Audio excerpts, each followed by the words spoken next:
നിങ്ങളെ 16 പരിപാടി. അന്ന് പറ്റില്ല കേട്ടാ, 16 പറ്റില്ല. അതാ ഭയങ്കര തിരക്ക് ഞങ്ങക്ക് ഇവിടെ. പറയും. ചേട്ടാ ഞങ്ങൾ പെപ്സിയിൽ ഒരു പരിപാടി ബുക്ക് ചെയ്യാൻ വേണ്ടി വന്നാണ്. പറഞ്ഞോ, എന്നത്തേക്ക് നിങ്ങക്ക് പരിപാടി? 18-ാം തീയതി വൈകുന്നേരം പരിപാടി നടത്താൻ ഉദ്ദേശിക്കുന്നത്. 18-ാം തീയതി ഒരു മിനിറ്റ് നോക്കട്ടെ. 18-ാം തീയതി കുഴപ്പമില്ല. നമ്മളൊരു 3-4 മണിക്കൂറിന്റെ പരിപാടി ഉദ്ദേശിക്കുന്നത്. ഒരു 6 മണി തൊട്ട്. 3 മണിക്കൂറൊന്നും നടക്കില്ല ചേട്ടാ. ചേട്ടാ അതൊന്നും ഇല്ല. 3 മണിക്കൂറിന്റെ പരിപാടി നമ്മൾ എടുക്കില്ല. 1.5 മണിക്കൂർ വെച്ചാൽ നമ്മൾ സെറ്റാക്കിയരാ. അതിന് കൂടുതലൊന്നും പറ്റുന്നില്ല ചേട്ടാ. 1.5 മണിക്കൂർ എന്ന് പറയുമ്പോ നമ്മ ഇത്ര പൈസ തന്നിട്ട് 1.5 മണിക്കൂർ മാത്രം ആൾക്കാർ ചേട്ടാ. 1.5 മണിക്കൂർ ആൾക്കാർക്ക് ബോറടി ഇല്ലാണ്ടിരുന്നാ പോരെ.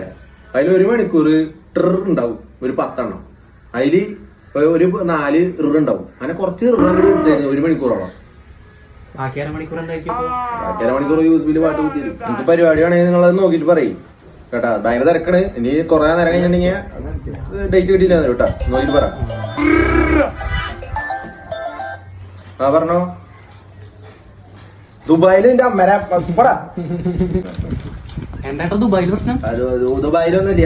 നിങ്ങക്ക് പരിപാടി വേണമെങ്കിൽ നിങ്ങൾ ഇപ്പൊ തന്നെ ബുക്ക് ചെയ്തോ. ആകെ 8 ലക്ഷത്തിന്റെ കാര്യമല്ലുള്ളൂ. ബുക്ക് ചെയ്തിട്ട് പോ ചേട്ടാ. ഞങ്ങൾ നോക്കിട്ട് പറയാം. അല്ല ചേട്ടാ, ഉള്ളിൽ എന്താ കൊറേ ബഹളം കേൾക്കണ? അതൊന്നുമില്ല. അതാ ആശാൻ റിഹേഴ്സൽ ചെയ്യുന്നതാ. റിഹേഴ്സലാണ്.